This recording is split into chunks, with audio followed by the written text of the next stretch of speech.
এয়া আমি পালোহি শ্ৰী শ্ৰী ঘাটপাৰ সত্ৰ হাঁহচৰা শিৱসাগৰ।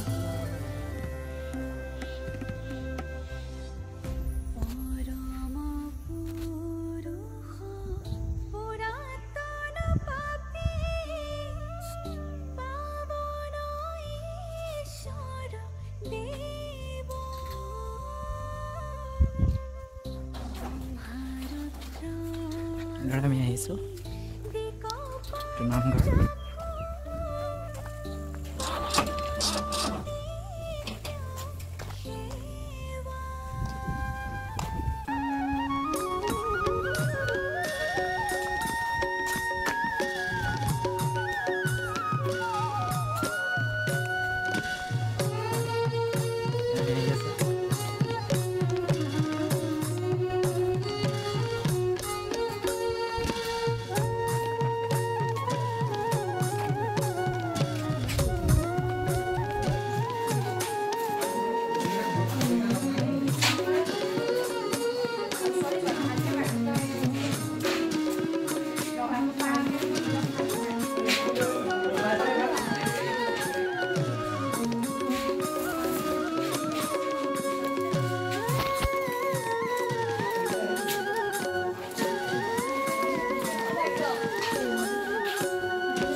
এ ভাৰতে মনুষ্য তনু খেন্থৰে নপাৱে পুন মহাভাগৱত শাস্ত্ৰে কয় এ কোটি কল্প অনন্তৰে জীৱনৰ দেহা ধৰে যদি থাকে পুণ্যৰ সঞ্চয় যদি থাকে পুণ্যৰ সঞ্চয় কোটি কল্প অনন্তৰে জীৱনৰ দেহা ধৰে যদি থাকে পুণ্যৰ সঞ্চয় যদি থাকে পুণ্যৰ সঞ্চয় যদি থাকে পুণ্যৰ সঞ্চয়। আপোনাৰ নাম, আপোনাৰ বয়স, আপুনি ইয়াত থকা কিমান বছৰ হৈছে? মোৰ নামটো হ'ল তোমাৰ বিপিনচন্দ্ৰ মহন্ত। আপোনাৰ ঘৰ এনেই আৰু আপোনাৰ বয়স কিমান আছে? এতিয়া 74 বছৰ।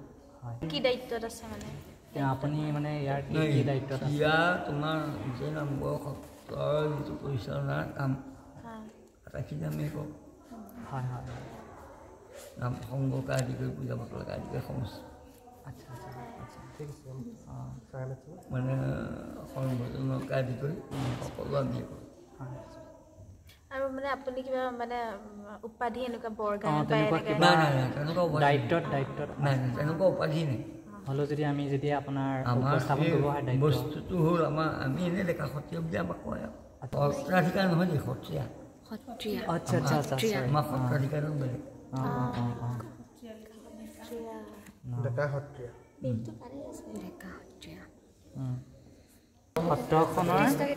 সত্ৰখনৰ মূল আৰম্ভণি মানে বিৱৰণ যিটো নাম হ'ল ইয়াত যে ঘাটপাৰ সত্ৰ বা নামটো কেনেধৰণে হ'ল? আমাৰ মূল সত্ৰৰ ধাৰাটো হ'ল মানে শংকৰদেৱৰ নাতি পুৰুষোত্তমদেৱ ঠাকুৰৰ বৰবাৰৰ দিনা থোৰ সত্ৰ। হয়, আৰু আমাৰ সত্ৰখন 1515 প্ৰতিষ্ঠা হৈছিল। 1500 মানে তেতিয়া আমাৰ মূল হেৰিজন আছিল সতানন্দদেৱ হয় তেখেতৰ পুত্ৰ তোমাৰ 4জন জয় কৃষ্ণ মহাকৃষ্ণ চাহি কৃষ্ণ শ্ৰীকৃষ্ণ এই শ্ৰীকৃষ্ণই আমাৰ গাঁৱটোৰ মূল তেখেতৰ এই পুতেকল বাপুৰাম দেৱৰ শংকৰগতিদেৱ অঁ কওক বুজিছানে আৰু শংকৰ বাপুৰাম দেৱ হ'ল তোমাৰ লেতুকাম নিকামল বাঁহগনি ইত্যাদি সত্ৰবিলাক হয় আৰু শংকৰগতি দেৱৰ সত্ৰ হ'ল আমাৰ খাতৰা সত্ৰ হয় আমাৰ খাতৰা সত্ৰ আগতে আছিল ডিব্ৰুগড় জামিয়াত হয় অঁ জামিয়াত থাকোঁতে স্বৰ্গদেউ প্ৰতাপ সিংহৰ ৰজাই আমাৰ ইয়াত মানে এতিয়া বিভাগ কলিয়া গোসাঁই মূৰ্তি প্ৰতিষ্ঠাপিত হৈ আছে হয় হয় সেই মূৰ্তিভাগ দিছিল হয় 120 ঘৰ পাইক এঘৰ ব্ৰাহ্মণ হয় যি তাত প্ৰতিষ্ঠা কৰিছিল হয় সেই ৰাজমাও খাটখন দিছিল কাৰণে সেই খাটখন পুৰিছিল খাট মানে মাটি সেই খাটখন পুৰাৰ কাৰণে আমাৰ সত্ৰখনৰ নাম হ'ল খাটপুৰা সত্ৰ আচলতে এতিয়া আমি লিখিতভাৱে খাটপুৰা বুলি লিখিছোঁ আচলতে খাটপুৰা পুৰাহে হ'ব লাগে তাৰপৰা তোমাৰ আহি 4 মান আৰু মোৱামৰীয়া বিদ্ৰোহত আহিলে খেদা খাই আহি তোমাৰ 4 ৰতনপুৰ বুলি কয় যে জেগাডোখৰ তাত আছিল তাৰপৰা আহি তাতো কিছুদিন থাকিল তাৰপৰা তোমাৰ এই হেৰি আমাৰ এই নৈখন আছে দৰিকা বুলি কয় দৰিকা আমি প্ৰায় আছিল অলপমান দৰিকা তাৰপিছতে আহি পেলাই এইটো হেৰি আছে হয় ইয়াৰ পৰম্পৰাটো আমাৰ মানে তোমাৰ এই বৰপেটাৰ যিটো পৰম্পৰা আছে বৰদোৱা নে বৰপেটা বৰপেটা নহয় বৰদোৱা মানে পুৰুষ সংহতিৰ আৰ্হি হয় হয় আমি এই কামবিলাক চলাইছোঁ এতিয়া মানে আমাৰ মানে সত্ৰত যে দৈনিক প্ৰসংগ হয় এতিয়া মানে কেনেকৈ সেই মানে দৈনিক কেনেকৈ চলি থাকে সেই কথাটো অকণমান বিৱৰণ দিব দৈনিক যাত তোমাৰ ৰাতিপুৱা প্ৰসংগ হয় তোমাৰ ৰাতিপুৱা মন্দিৰৰ নাম হয় তাৰপৰা তোমাৰ দুপৰীয়া প্ৰসংগ হয় দুপৰীয়া প্ৰসংগৰ আগত আমাৰ সেই পূজা হয় বিষ্ণু পূজা তাৰপিছতে তোমাৰ দুপৰীয়া প্ৰসংগ হয় দুপৰীয়া প্ৰসংগৰ পিছত আকৌ আবেলি প্ৰসংগ হয় আবেলি প্ৰসংগৰ পিছতে তোমাৰ আইসকলৰ নাম হয় তাৰপিছত গধূলি খোল প্ৰসংগ হয় গধূলি খোল প্ৰসংগৰ পিছত নাম প্ৰসংগ হয় তেতিয়া সামৰণি আমাৰ এই 4 প্ৰসংগৰ মাজতে 14 প্ৰসংগ সোমাই থাকে আচ্ছা হয় হয় হয় হয় বুজিছা নাই কিছুমানত এই 4 প্ৰসংগত তোমাৰ গধূলি প্ৰসংগটোতে 14 প্ৰসংগ বুলি কয় কিন্তু আমাৰ সেইটো নহয় আমাৰ 4 প্ৰসংগৰ যোগে 14 প্ৰসংগ হয় এনেই এতিয়া আপোনাৰ এই সত্ৰখনৰ কিমানজন বৈষ্ণৱ আছে সদস্য কিমান আছে ইভাগে আমাৰ সত্ৰত তোমাৰ 60জনমান আছে 50-60জন আছে কিন্তু এনে আমাৰ সত্ৰ হিচাপে যে 50,000তকৈ বেছি আছে হয় হয় এতিয়া সত্ৰৰ সত্ৰাধিকাৰজনৰ নাম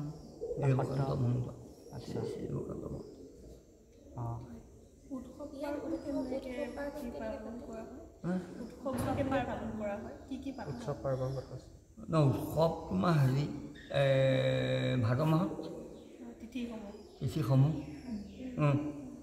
তাৰপৰা সিভাগ আমাৰ ধৰা পালনাম হয় আকৌ ধৰা ৰাজহুৱা বৰসভা হয় ভাওনা হয় কি মানে তিথিসমূহ কিমান দিনীয়াকৈ পালন হয় এদিনীয়া হয় আচ্ছা সেই দিনটোত কেনেকৈ কি হয় কেনেদৰে মানে তিথিটো পালন পৰ্যায় ৰাতিপুৱা খোল প্ৰসংগ হ'ব হয় খোল প্ৰসংগৰ পাছতে মন্দিৰৰ নাম হ'ব মন্দিৰৰ নামৰ পিছতে আইসকলৰ নাম হয় আইসকলৰ নামৰ পাছত আকৌ দুপৰীয়া খোল প্ৰসংগ হয় খোল প্ৰসংগৰ পাছত নাম হয় প্ৰসংগী নাম আকৌ নামৰ পাছত মানে আবেলি ধৰা হেৰি হ'ব খোল প্ৰসংগ খোল প্ৰসংগ পিছত নাম হ'ব আকৌ গধূলি খোল প্ৰসংগ হ'ব আকৌ নাম হ'ব দবা কুমাৰী তাৰপৰা এনে আমাৰ শংকৰদেৱৰ তিথিদিনা হয় তোমাৰ এনে মাধৱদেৱ আৰু শংকৰদেৱ দুই ভাগ তিথিতে আমাৰ ঝুমুৰা নাট কৰা যায় হয় হয় ঝুমুৰা নাট ঝুমুৰা নাট কৰা শংকৰদেৱত তিথিদিনা তোমাৰ আমাৰ কম্পালচৰি ভাওনা হ'ল তোমাৰ হেৰি ভোজন প্ৰহাৰ ভোজন বাহাৰ শংকৰদেৱৰ শংকৰদেৱৰ তিথিদিনা তিথিত দিনত আচ্ছা ৰাতি নহয় দিনত দিনত হ'লে মিলন পাৰিলাচোন যিকোনো কোনোবা এখন আচ্ছা আচ্ছা অঁ অঁ অঁ দিনত সেই ছখনৰ ভিতৰত কোনোবা এখন কিন্তু ৰাতি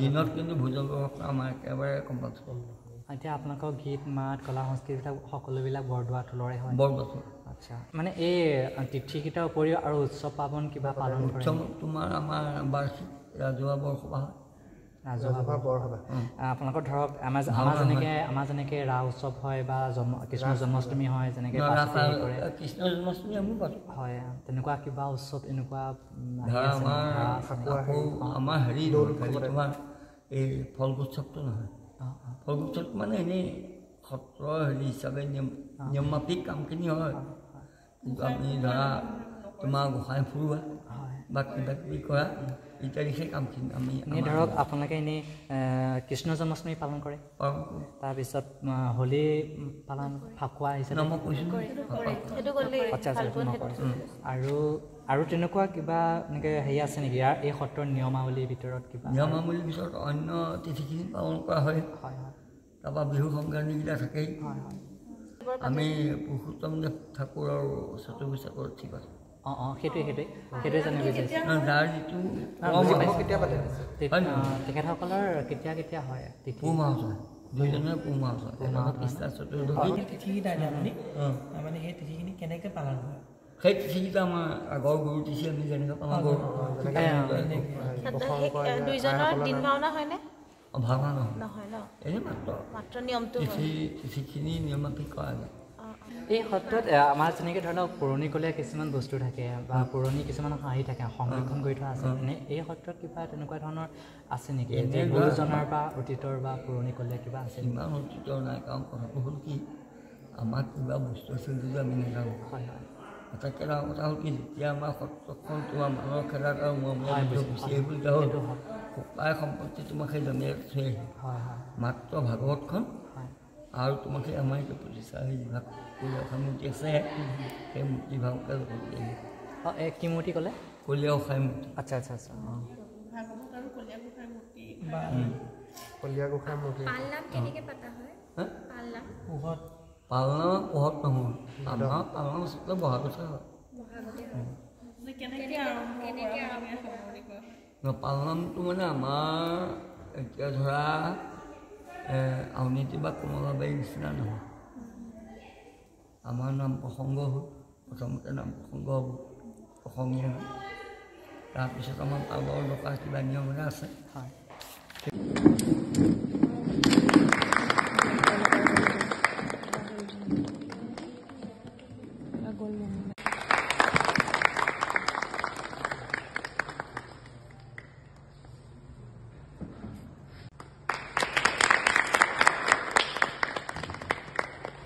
সকলোকে আমাৰ আজি শ্ৰী শ্ৰী ভাটপাৰা সত্ৰৰ এই পবিত্ৰ ধামত ডিব্ৰুগড় বিশ্ববিদ্যালয়ৰ তৰফৰ পৰা আপোনালোক অতিথিৰূপে আমাৰ এই সত্ৰত পদাৰ্পণ কৰিলে তাৰ বাবে কৃপাৰ সাগৰৰ দৈৱকী নন্দন পুৰীয় মনৰ কাম ভকতৰ সং সজানব চুক মুখেতো আগমন এই আহ্বানাৰ্থী আমি আপোনালোকক স্বাগতম জনাইছোঁ আৰু আপোনালোকৰ এই শিক্ষাৰ্থী সমষ্টিৰ দায়িত্ব মূৰ পাতি লৈ দুজন সত্ৰীয়া সংস্কৃতিৰ বিশেষজ্ঞস্বৰূপ ব্যক্তি মহাপুৰুষ গুৰুজনাৰ আদৰ্শ প্ৰতিপালন কৰি প্ৰচাৰ প্ৰদৰ্শন সংৰক্ষণ সংবৰ্ধনমূলক এই কাৰ্যসমূহ কৰি আহি তেখেতসকলে আপোনালোকৰ পথ প্ৰদৰ্শক হিচাপে আমাৰ সত্ৰত আহি উপনীত হৈছেহি আৰু আমি এই দুইজন মহান ব্যক্তিক আমাৰ সত্ৰৰ তৰফৰ পৰা অকণমান মৰম শুভেচ্ছা যাচিব বিচাৰিছোঁ। ডক্টৰ জাৰ বৰা তেখেতে উত্তৰ কমলাবাৰী সত্ৰৰ প্ৰতিনিধিত্ব কৰি আপোনালোকৰ মাজত গীত বাদ্য নৃত্য নাট্য শিল্পকলাৰ তেখেতে চৰ্চা সাধনা এইখিনি অব্যাহত ৰাখি ডক্টৰেট ডিগ্ৰীটো ল'ব পৰাটো আচলতে আমাৰ অসমীয়া সমাজৰ কাৰণে অত্যন্ত গৌৰৱৰ কথা। আৰু তেখেতক আমি আমাৰ সত্ৰৰ তৰফৰ পৰা এখনি ফুলাম গামোচাৰে অকণমান আদৰণি জনাব বিচাৰিছোঁ। আমাৰ সত্ৰৰ পৰম্পৰা অনুসৰি সত্ৰাধিকাৰ শ্ৰীযুত ৰেবকান্ত মহন্তদেৱে তেখেতক এখনি ফুলাম গামোচাৰে আদৰণি জনাব।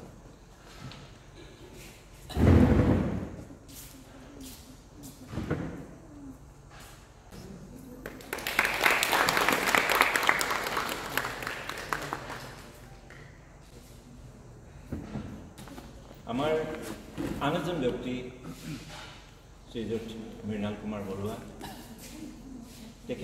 তেখেতেও আপোনালোকৰ মাজত আহি পথ প্ৰদৰ্শক ৰূপে আমাৰ সত্ৰত পদাৰ্পণ কৰিছিল। তেখেতকো আমি এখন ফুলাম গামোচাৰে আদৰণি জনাব বিচাৰিছোঁ।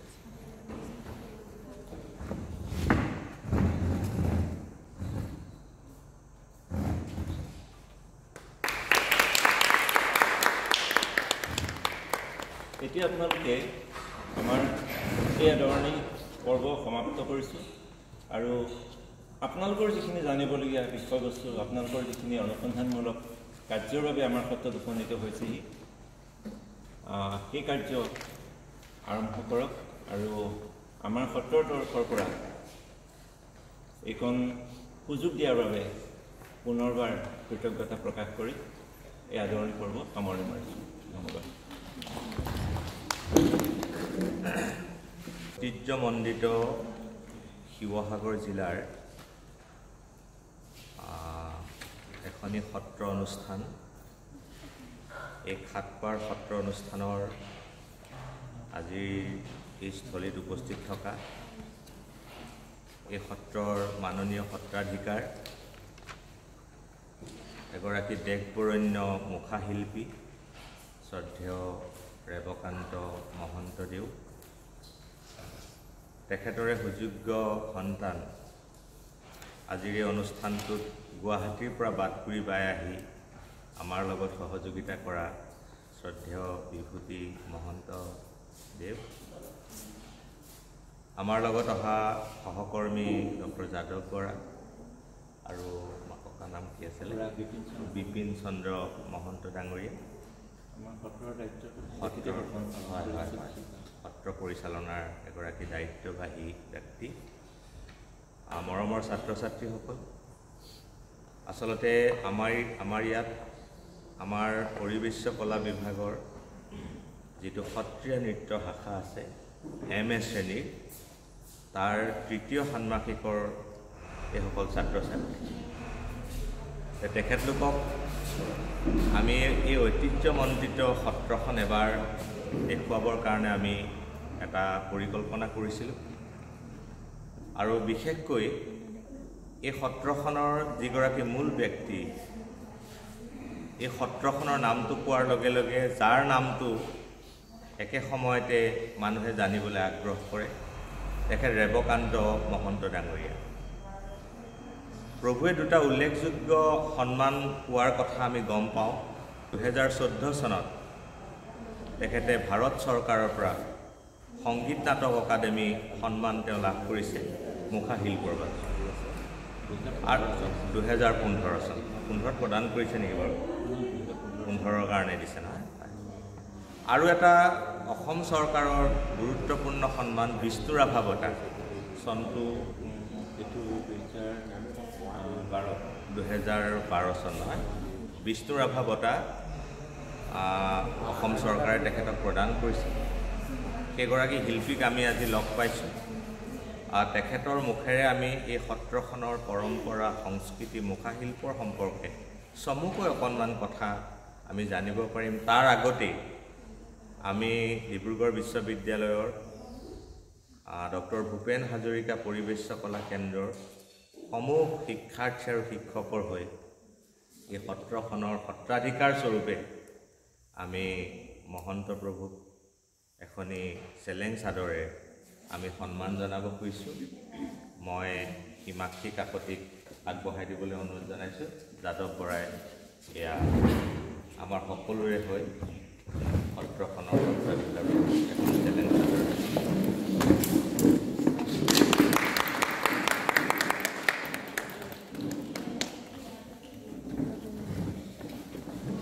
ইয়াৰ লগে লগে আমি তেখেতক চমুকৈ এই সত্ৰখনৰ বিষয়ে মুখাশিল্পৰ বিষয়ে অকণমান পৰিচয় হৈছক কিছু কথা ক'বৰ কাৰণে মই অনুৰোধ জনাইছোঁ। তেখেতে বয়স এতিয়া 89 90ৰ ফালে যোৱা এজন ব্যক্তি ইমান সুন্দৰ হৈ আছে। তথাপি তেখেতে আমি অনুৰোধ কৰিছোঁ তেওঁ যাতে বহি বহিয়ে কথাখিনি কওক, তেতিয়া অকণমান কষ্ট কম হ'ব। গতিকে তেখেতক আমি অনুৰোধ জনাইছোঁ। তুমি হৰি কৃপাময় ভাবে গুৰুৰূপে অনুগ্ৰহ কৰি অন্তৰ্যামী গুৰুৰূপে তাকে সত্য কৰা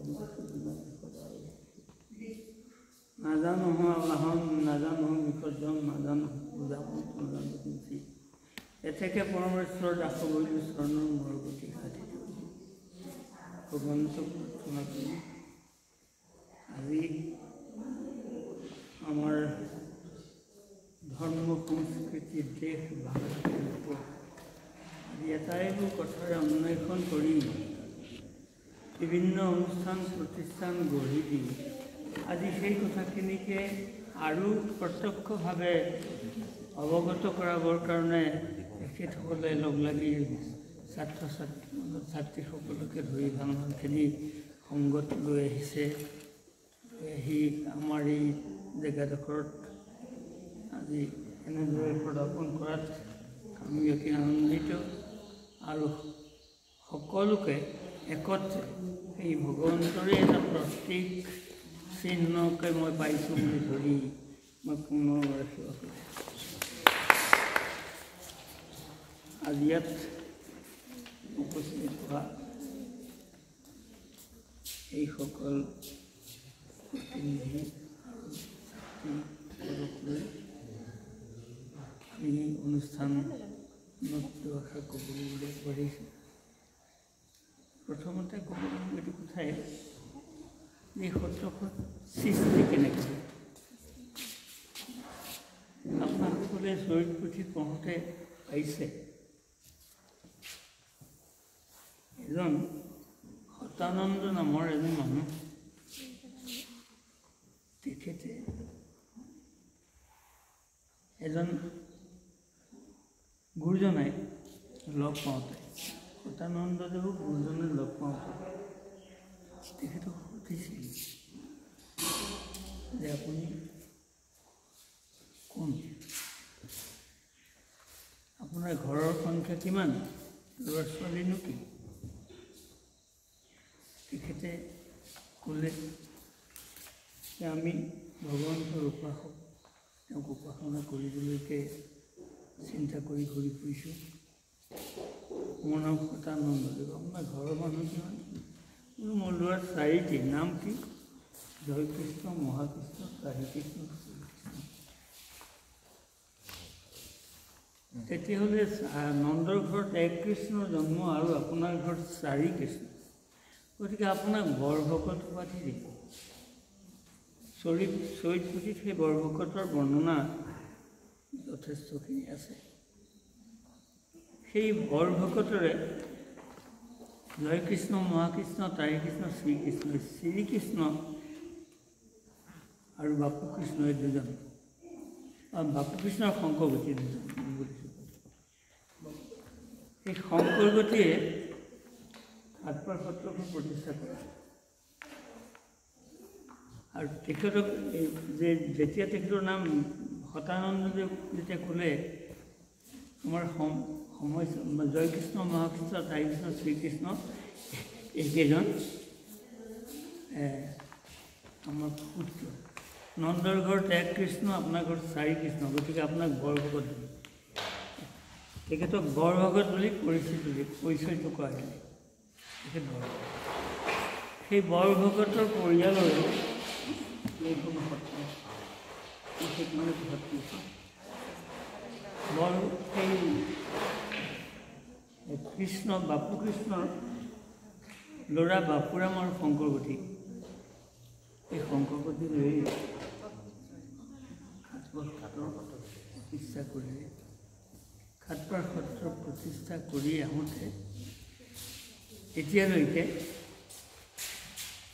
17জন অধিকাৰ খাটপাৰত হৈছে আৰু সেই শেহৰজন অভাজনে দায়িত্ব লাভ কৰিছে। গতিকে আপোনাসকলক পদতিকে এই সত্ৰলৈ আহি আমাক উৎসাহিত কৰাৰ বাবে আকৌ আমি শ্ৰদ্ধা জনাইছোঁ। সত্ৰৰ পৰম্পৰা অনুসৰি নৃত্য, গীত, বাদ্য, শিল্প, সংস্কৃতি, গুৰু শিষ্য আৰু গুৰুজনৰ আৰ্হি আদৰ্শ অনুসৰি যিখিনি গুৰুজনে দি থৈ গ'ল, সেই গোটেইখিনি কথাৰ চৰ্চা সত্ৰখনত চলি আছে। যেতিয়া প্ৰথম ভাওনাটো কৰিছিল গুৰুজনে এই চীনৰ যাত্ৰা যেতিয়া ভাওনা কৰিছিল, সেই চীনৰ যাত্ৰা ভাওনাতে গুৰুজনে আমাৰ নৃত্য, গীত, বাদ্য, শিল্প, সংস্কৃতি আটাইখিনি তাত প্ৰতিফলন কৰিছে। নিজে মুখা সাজি তেখেতে গুৰুজনেই প্ৰথমতে আৰম্ভ কৰিছে আৰু সেইটো পৰম্পৰাকে লৈ আমাৰ এই সত্ৰখনৰ আগতে ক'লোৱেই যে 4 কৃষ্ণ যিজনে ভকতৰ নাম পাইছিল, সেই 4জনৰ শ্ৰীকৃষ্ণ বা বাপু কৃষ্ণ তেওঁৰ নাম দুটাই। সেই শ্ৰীকৃষ্ণ বাপু কৃষ্ণই সেই বাপু কৃষ্ণৰ বা শ্ৰীকৃষ্ণৰে পুত্ৰ শংকৰগতি দেৱে এই খাটপাৰ সত্ৰখন প্ৰতিষ্ঠা কৰিছে। তেতিয়াৰ পৰা ক'লে যে 17জন সত্ৰাধিকাৰ, কোনোবাজনে 50 বছৰ, কোনোবাজনে 1 বছৰ, এনেকুৱাকৈ সিহঁতে মানে সত্ৰখন প্ৰতিষ্ঠা কৰিছে। কিন্তু এটা কথা ঠিক যে সেই পৰম্পৰাটো ৰক্ষা কৰি সত্ৰৰ নাম, গুণ, পাঠ, প্ৰসংগ, নৃত্য, গীত, বাদ্য, শিল্প, সংস্কৃতি আৰু এই গোটেইখিনি এই সত্ৰই কৰি থকা হৈছে। আমিও ইতিমধ্যে আমাৰ সত্ৰৰ পৰা গৈ অসমত কৰি থকাখিনি বাদ দি অসমক চেৰাই গৈ ভাৰতবৰ্ষৰ বিভিন্ন ঠাইত আমি বহুতবাৰ ভাওনা যাত্ৰা কৰিছোঁ আৰু দিল্লীতে আমি ছবাৰ গৈ তাত ভাওনা কৰিছোঁ আৰু অন্য ঠাইৰ কথাবোৰ নকওঁ, দীঘল হ'ব। সেইদৰে কৰি এতিয়াও সেই গুৰুজনাৰ সেই পৰম্পৰাটোকে ৰক্ষা কৰি নৃত্য, গীত, বাদ্য, শিল্প, ভাওনা যাত্ৰা এইখিনি এইখন সত্ৰই যথাযথভাৱে ধৰি ৰাখিছে। আমাৰ ভাওনা কৰিবলৈ যোৱাৰ আগতে ভাওনাত হেৰি হয় নহয়, পূৰ্বৰংগ বুলি কোৱা হয়। সেই পূৰ্বৰংগৰ কামখিনিক আমি গায়ন বায়ন বুলি কওঁ। গায়ন বায়নৰ কথাখিনি এনেকুৱা, প্ৰথমতে জোৰণি, চাহিনী, বাদ্যবোৰ নাম, অংশটোৰ নাম দেই, ধুমুহী, বৰ ধেমালি, ঘোষা ধেমালি, ৰাগ ধেমালি আৰু চুক ধেমালি, এই সপ্তৰসে ভাওনা ৰচনা কৰে বুলি কওঁতে এই বাদ্যৰো 7টা খণ্ড তেখেতে তৈয়াৰ কৰি তুলিছে আৰু সেইখিনি ইয়াত পৰম্পৰাগতভাৱে ৰক্ষা কৰি চলি থকা হৈছে আৰু আমি ভাওনা কৰোঁতে আমাৰ যিটো আমাৰ গায়ন গালানে বুলিহে সোধে ভাওনা কথা নকৰে সেই গায়নযোৰৰ অংশ এই 7টা আমি চুক ধেমালি যিটো ক'লোঁ শেহত সেইটো আমাৰ সাধাৰণ নামটো হ'ল ঠেকেচনি ঠেকেচনি মানে খোল বজাই এই খুব বেছিকৈ নৃত্য দ্বীপ বজা হেৰি পোৱা যিটো হেৰি ভাওনাৰ বাদ্য সেই শেহৰটো বাদ্যৰ নাম হ'ল ঠেকেচনি তাৰপিছত আমাৰ সূত্ৰধাৰ ওলায় সূত্ৰধাৰ ওলোৱাৰ আগতে সেইখিনি হয় জোৰণি কাহিনী ধুমুহী বৰ ধেমালি ঘোষা ধেমালি ৰাগ ধেমালি মানে ৰাগ ধেমালি বুলি ক'লে আমাৰ এই প্ৰথম গীতটো গোৱাৰ কাৰণে যিটো ৰাগ দিব সেই ৰাগটোৰ লগতো ধেমালি এখন আছে তাৰপিছত চুক ধেমালি বুলি কওঁতে গায়নযোৰৰ সামৰণি আগতে এটা ঠেকেচনি বুলি শব্দ আছে সেই ঠেকেচনি নামৰ যিটো বস্তু আছে তাৰ আমাৰ তাত্ত্বিক ভাষাত চুক ধেমালি বুলি কয়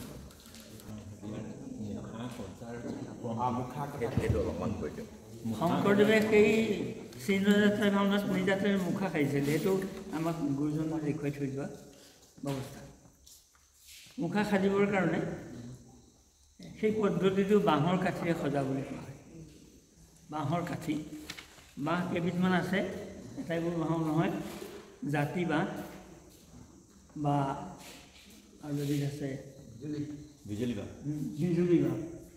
বিজুলী আৰু জাতি এই দুবিধ বাঁহৰে কাঠি তোলোৱা হয় সেই কাঠি তোলাই 6টা কাঠিৰে এটা ঘৰ কৰিব লাগে 6টা কাঠি সেই 6টা কাঠিৰে এটা ঘৰ কৰি পেলাই প্ৰথমতে আৰম্ভ কৰি সেই মানে বাঁহৰ আকৃতিটোতে দেখি আহিছে আপোনালোকে মই মানুহে সোধে কাৰণেই এজনৰ হাতত ফুল এটা এজনৰ হাতত তালযোৰ দি পেলাই যে মুখা কেনেকৈ সাজে সেই প্ৰচেছটোৰ কাৰণে তাত 2টা বস্তু থৈ দিয়া আছে সেইদৰে সমগ্ৰ মুখাৰ শাস্ত্ৰই যিটো বৰ্ণনা দিয়ে চেহেৰাৰ সেই শাস্ত্ৰ বৰ্ণনা দিয়া চেহেৰাতেই মুখাবোৰ সজাৰ পৰম্পৰাটো সত্ৰসমূহত চলি আছে আমাৰ ভাওটো দিবৰ কাৰণে মুখত ৰং সানি ধুনীয়াকৈ সজাই পৰাই ল'লেও সেই যিটো শাস্ত্ৰ নিৰ্ণিত যিটো চেহেৰা সেই চেহেৰাটোতো মানুহৰ গাত কোনো ৰকমে কৰিব নোৱাৰি সেইটোকে ধাৰণা কৰি সেই চেহেৰাটোৰে শাস্ত্ৰ নিৰ্ণিত চেহেৰাটোৰে মুখা এটা বনোৱাৰ ব্যৱস্থাটো গুৰুজনাই তৈয়াৰ কৰি গৈছে সেইদৰেই ভাগে ভাগে মুখাবোৰ সাজি ভাওনা যাত্ৰা কৰি এই পৰম্পৰাটো সেই পৰম্পৰাটো ৰক্ষা কৰি আছে মুখাৰ ভাগ কিছুমান আছে মুখ মানে মুখখনত অকল মুখখনত যিটো পিন্ধে সেইটো মুখা বৰমুখা কৰোঁতে মানে গোটেই মানুহজন ডাঙৰ কৰিব লাগে মুখখন ইমানখন কৰি ভৰিটো মানুহক দিলে নহ'ব গাটোৰ এষতে গাটো আৰু তাত পোচাক পৰিচয় দেখত মানুহজনক পুজি দিলে ডাঙৰকৈ বা ওখ গোটেই শৰীৰটো ঢাকি ৰাখিবৰ কাৰণে যিভাগ মুখা ঠিকছে থাকে মানুহজনক নেদেখে আৰু একোকে নেদেখে গতিকে সেইটো ডাঙৰ আকৃতিৰে কৰা হয় এইটো বৰমুখা তাৰপিছতে সেইদৰে আমি যিবোৰ জীৱ জন্তু দৰকাৰ হয় সেই জীৱ জন্তুবোৰৰ মুখাবোৰো বেলেগে সাজি লোৱা হয় এতিয়া শিৱৰ মুখা লাগে শিৱৰ মুখা আছে নহয় শিৱৰ খালি কেপটোহে আছে তাত চাই আহিছে চাগে 3টা ফেটি দি পেলাই সেইটো শিৱৰ মুখা মূৰটো থাকে আৰু বাকীখিনি এনেকৈ হাতত ত্ৰিশূলডাল আৰু এটা ডম্বৰু শিৱৰ সেইটো এনেকুৱা ডম্বৰু এটা আমাৰ দিয়াত শিৱক দিয়া পৰম্পৰা আছে এটা ডম্বৰু দিয়ে আৰু হাতৰ ডাল ত্ৰিশূল আৰু তাৰপিছতে মূৰত হেৰিটো মানে খৰ্ক থকা সেইটো শিৱক এনেকুৱা পোচাক পিন্ধোৱা এই পৰম্পৰাবোৰত এই বস্তুখিনি সোমাই থোৱা আছে। এতিয়া কথা হ'ল সেইখিনি কৰি আহোঁতে আমাৰ নৃত্য গীত বাদ্য শিল্প এই গোটেইখিনি পৰম্পৰাটা ৰক্ষা কৰিলে আমাৰ যিখিনি খোল বাদ্যখিনি নামাকৰণ কৰি থোৱা আছে বেলেগ বেলেগ নামত। আমি গায়নযোৰা গাওঁতে জোৰণি, চাহিনী, ধুমুহি, তাৰপিছতে বৰধেমালি ভাওনা কৰোঁতে আৰু অন্য ভাগে হ'ল নধেমালি, বৰধেমালি, ঘোষা ধেমালি, ৰাগ ধেমালি আৰু চুক ধেমালি, এই 7টা সপ্তৰসে ভাওনা ৰচনা কৰে। গতিকে ভাওনাখনৰ ৰস 7টা বিচাৰি নিৰ্দিষ্ট কৰি থোৱা আছে কাৰণে সেই সপ্তৰসৰ ঠাইত এই 7টা খণ্ডা বাধ্যতা বা 7টা খণ্ডা গুৰুজনে ৰাখি থৈ গৈছে। সেই পৰম্পৰাটো আমাৰ সত্ৰ এতিয়ালৈকে ৰাখি আছে বুলি ক'ব পৰা গতিকে সেইখিনি তেনেকুৱা আৰু আমি চৰ্চা কৰিছোঁ আৰু সেইবিলাক আমাৰ ৰাইজেও বিভিন্ন ঠাইত বিভিন্ন ভাওনা কৰি বা বিভিন্ন সভাই সমিতিয়ে সত্ৰীয়া নৃত্য গীতৰ কিবা এটা আভাস এটা দিবলৈ যত্ন কৰি পেলাই সেইটো ৰাইজক জনাই আছে আৰু সেইখিনি কৰি থকাৰ সেই পৰম্পৰাটো ৰক্ষাৰ কাৰণেই আজিও আপোনাসকলে খাটপাৰা সত্ৰ নামটোৰ কাৰণে ইয়াত আহিছে। গতিকে আপোনাসকলক সেই কথাটোৰ কাৰণেই মই ধন্যবাদ দিছোঁ।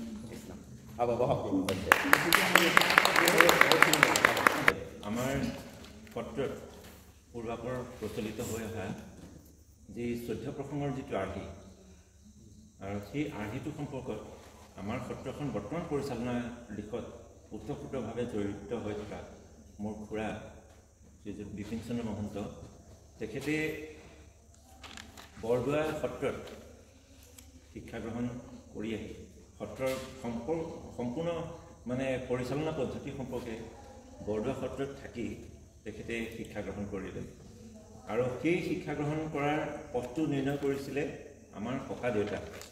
তেখেতে এজন সন্তানক বৰদোৱা সত্ৰত ৰাখিলে, বৰদোৱা সত্ৰত ৰাখি এই আৰ্হিখিনি আয়ত্ত কৰিবৰ কাৰণে ৰাখিলে। তেতিয়া দূৰদৰ্শী চিন্তাৰ এটা প্ৰতিফলন স্বৰূপে মানে মই সেই কথাটো অনুকিয়াব খুজিছোঁ আৰু তেতিয়াই সেই চিন্তাটো কৰাৰ কাৰণে আজি ধৰক আমাৰ খাটপাৰা সত্ৰখনৰ এই পৰম্পৰাটো সুৰক্ষিত হৈ আছে।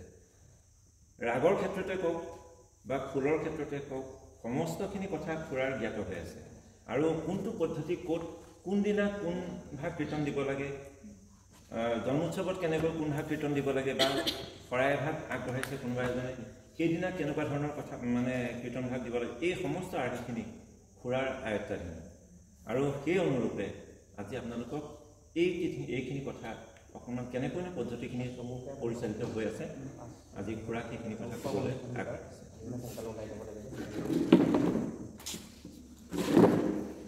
আমি কিবা ধৰি কথাখিনি ক'বলৈ বাৰু অকণমানকৈ কওঁ। 14 প্ৰসংগ যেতিয়া কথা কৈছে মানে আমাৰ 4 প্ৰসংগ হয়, ৰাতিপুৱা, দুপৰীয়া, আবেলি আৰু গধূলি। এই 4 প্ৰসংগত 3 প্ৰসংগকে থাকে। গীত, ঘোষা, 4 ভাগকে থাকে। গীত, ঘোষা, কীৰ্তন, উপদেশো তাত হয়। 3 ভাগকে 3, 4, 12 আৰু গধূলি যেতিয়া মই দবা কোব মৰা যায় আৰু যেতিয়া গুণ গোৱা যায় এই প্ৰসংগ তাত দুভাগ ধৰি আমাৰ 14 প্ৰসংগ কৰা হয়। তাৰপৰা আমাৰ সত্ৰত ৰাতিপুৱা পুৱা প্ৰসংগৰ পাছতে আমাৰ সত্ৰৰ আমাৰ যি পৰিয়ালখানে মূৰ্তি আছে আমাৰ সেই মূৰ্তি পূজা ভাগ কৰি তাৰপিছতে দুপৰীয়া নাম প্ৰসংগ কৰা যায়। আকৌ আবেলি নাম প্ৰসংগ আৰু ৰাতিপুৱা আমাৰ পুৱা প্ৰসংগ মন্দিৰে নামেৰে কীৰ্তন কৰা হয়। মন্দিৰা দল বজাতে সেই নাম প্ৰসংগ কৰা হয়। আবেলি আমাৰ তেনেকৈ প্ৰসংগ কৰা যায়, মন্দিৰ নাম মনত পালোঁ আৰু গধূলি আমাৰ সদায় 12 মাহ খোল প্ৰসংগ। খোল প্ৰসংগৰ পিছত আমাৰ সেই হেৰি প্ৰসংগ হয়। প্ৰসংগৰ পিছত আমাৰ 14 প্ৰসংগৰ আৰ্হিটো অৱশ্যে কিছুমানে শুদ্ধ প্ৰসংগ গধূলি প্ৰসংগ চপচিত গুণমালা ইত্যাদি কৰি শুদ্ধ প্ৰসংগ কৰে, কিন্তু আমাৰ সেইটো নহয়। সেই বস্তুটো এই শুদ্ধ প্ৰসংগ গুণমালা গুৰুভতিমা দেৱভতিমা গুণমালা বিৰামালা ইত্যাদি কৰি যিখিনি হয় সেইখিনি আমাৰ এটা প্ৰসংগহে জনা যায়, আমাৰ ভাগ ভাগ কৰি জনা যায়। উৎসৱ অনুষ্ঠানবিলাক কি হয়, কি কি উৎসৱ হয়? শংকৰদেৱৰ বা ৰাস উৎসৱ বা আমাৰ ইয়াত জন্মাষ্টমী। আমাৰ ইয়াত বিশেষকৈ ভাদমহীয়া তিনিভাগ দিছিল, গুৰু কীৰ্তন, মাধৱদেৱ কীৰ্তন আৰু জন্মাষ্টমী। আমাৰ কেওভাগ তিথিতে বিশেষকৈ আমাৰ শংকৰ গুৰুজনাৰ তিথিৰ দিনা আমাৰ এভাগ মানে ঝুমুৰা নাচ কৰা যায়, সেইভাগ হ'ল ভোজন লোৱা হয়। ঝুমুৰা নাচ, নাটক নাটতে নাচবিলাক আছে আৰু আছে। সেই নাটক আমাক মানে বাদ্য বাধকতা সেইভাগ কৰিব লাগিব। ঝুমুৰা এইটো বাদ্য বাধকতা দেই, সত্ৰত বাধ্যবাধকভাৱে সেইভাগ চলি আহিছে। তাৰপৰা এনেকুৱা মাধৱদেৱৰ কীৰ্তনত কেতিয়াবা আমাৰ যদিমোদন কাম আমাৰ শিৱা বা ইত্যাদি কৰা হয়। তাৰপৰা জন্মাষ্টমীত এই জন্মযাত্ৰা নাচখন পাছতি ভাগো কৰা হয়। পাছতি ভাগ কৰা হয় সত্ৰত, সেইভাগ ৰাস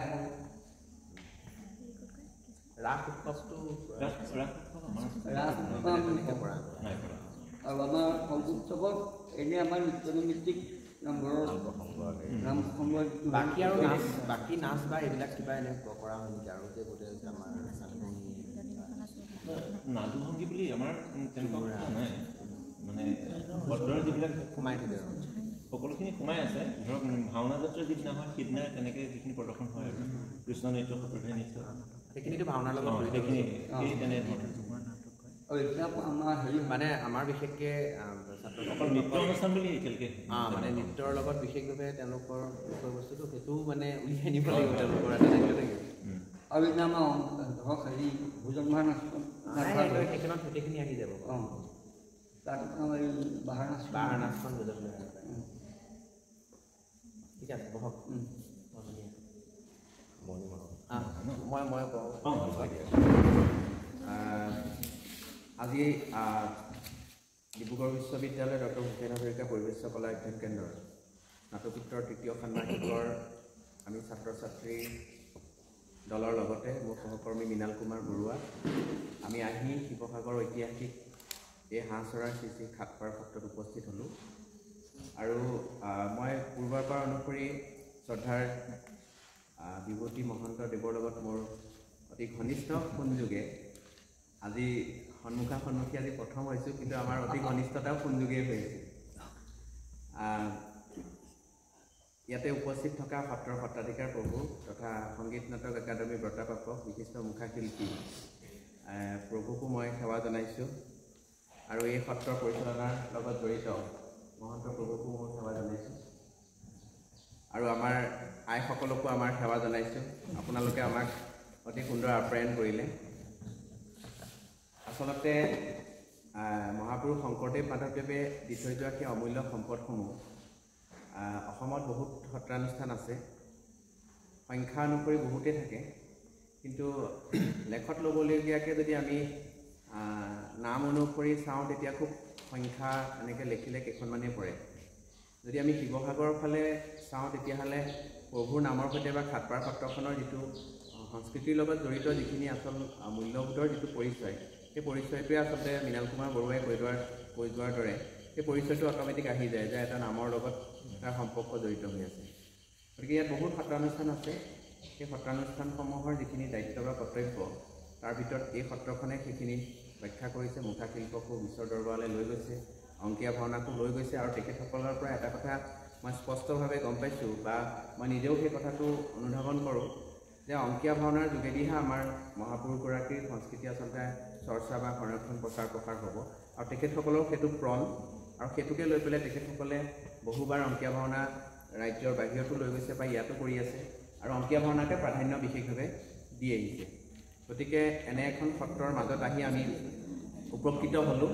আৰু আমি সত্ৰৰ আন্তঃগাঁথনিটোও মই দেখিছোঁ, ছাত্ৰ ছাত্ৰীসকলে দেখিছে যে ইয়াত নামঘৰ আছে, কীৰ্তনঘৰ আছে, য'ত চৈত্ৰ প্ৰসংগ হয়, মণিকূট আছে বা সত্ৰৰ ভিতৰত মণিকূটৰ আসন আছে, এই গোটেইখিনি কথা আমি দেখিছোঁ। কাষতে ঘৰ হিচাপে বহা হিচাপে বুলি কওঁ আমি তেখেতসকলৰ আশ্ৰয়স্থল আছে, সেইখিনি কথা আমি লক্ষ্য কৰিব লাগিব।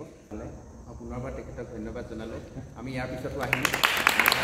এই যাত্ৰা সদায় অব্যাহত থাকক। ইহঁত যাব, বেলেগ গ্ৰুপ আহিব আৰু আচলতে সংস্কৃতিয়ে মানুহৰ জীৱনক আগবঢ়াই লৈ যাব। আৰু আমাৰ ছাত্ৰ ছাত্ৰীসকল ইয়াৰ বিভিন্ন ঠাই আছে, এওঁলোকে এতিয়া পৰিচয়টো দিব কোন ঠাইৰ ছাত্ৰ ছাত্ৰী। অকল এই ঠাইৰে ছাত্ৰ ছাত্ৰী নহয়, অসমৰ বিভিন্ন ঠাইৰ তেওঁলোকে পৰিচয়টো দিয়াৰ পিছতে আনুষ্ঠানিকভাৱে আজি আমি এয়া সমাপন ঘোষণা কৰিছোঁ এখন ফটোৰ যোগেদি। আচ্ছা, এটা মোক পঢ়ি থাকোঁতে প্ৰভুৱে এটা ভাল তথ্য দিছে। এই সত্ৰত কেৱল অংকীয়া ভাওনাহে কৰা হয়। সেই তথ্যটো মই কৈছোঁ। যিটো সময়ত মাতৃভাষা ভাওনা ইমান বেছি হৈছে যে প্ৰকৃত ভাওনা পৰম্পৰাটো জীয়াই থাকিবনে নাই ডাঙৰ প্ৰশ্ন আহি গৈছে। সেই সময়ত একদম খামুচি মাৰি এই সত্ৰই কিন্তু এই কথাটো তোমালোকে হাইলাইট কৰিব লাগিব। অংকীয়া ভাওনাক বিশেষভাৱে বিশ্ববিদ্যালয়ত এই ৰেকৰ্ডবোৰ থাকি যাব লাগে। কিবা এখন নামকে ক'বা, আমাৰ ছাত্ৰ ছাত্ৰীসকলক পৰিচয় দিব।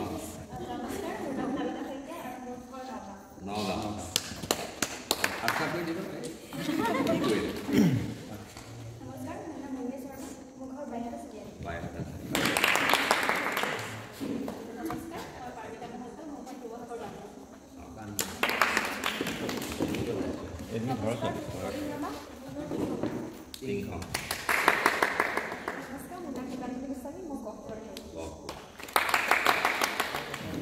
নমস্কাৰ, মোৰ নাম হিমাক্ষী কাকতি, মোৰ ঘৰ মঙলদৈ।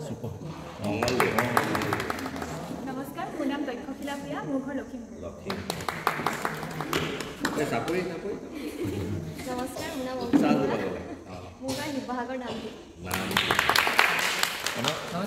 দেৱানন্দ নেওগ, মোৰ ঘৰ মাজুলী। নমস্কাৰ, মোৰ নাম ভাগ্যশ্ৰী বৰুৱা, মোৰ ঘৰ মাজুলী। মোৰ নাম মিয়া চিনাচি চুতীয়া, মই যোৰহাটৰ। নমস্কাৰ, মোৰ নাম মুৰ্লিনা ভূঞা, মোৰ ঘৰ টিংখানা। নমস্কাৰ, জৰ্দালি দত্ত, মোৰ ঘৰ লখিমপুৰ। নমস্কাৰ, মোৰ নাম ৰাজশ্ৰী কলিতা, মোৰ ঘৰ নলবাৰী। নমস্কাৰ, মোৰ নাম ৰজিনা, মোৰ ঘৰ গুৱাহাটী।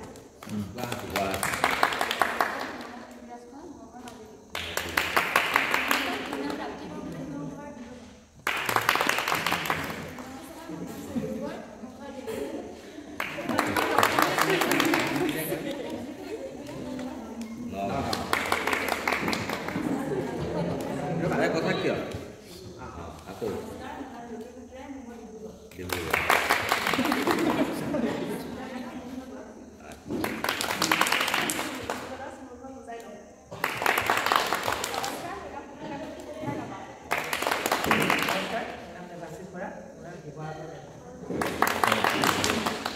নমস্কাৰ, মোৰ নাম শ্ৰী অংশুমান চাংবছা, মোৰ ঘৰ চৰাইদেউ ডাঙাপুৰ।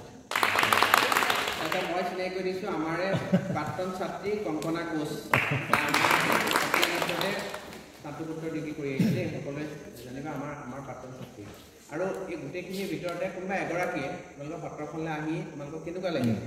2 মিনিট কোনোবা এগৰাকী কোৱা অনুভৱটো মাজুলীৰ পৰাই কওক। প্ৰথমে প্ৰভু ঈশ্বৰৰ শ্ৰীচৰণত প্ৰণিপাত জনাইছোঁ।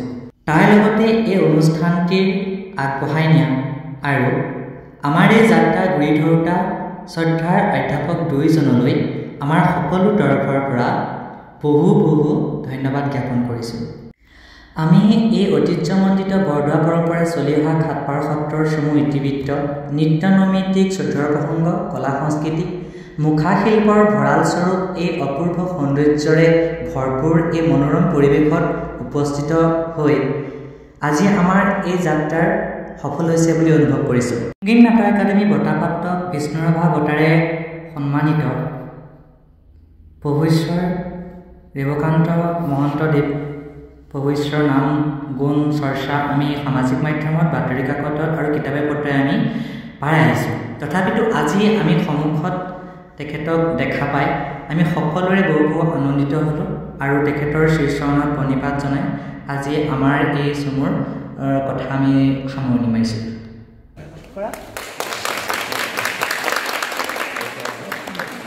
আমি ইমানতে সামৰণি মাৰিছোঁ।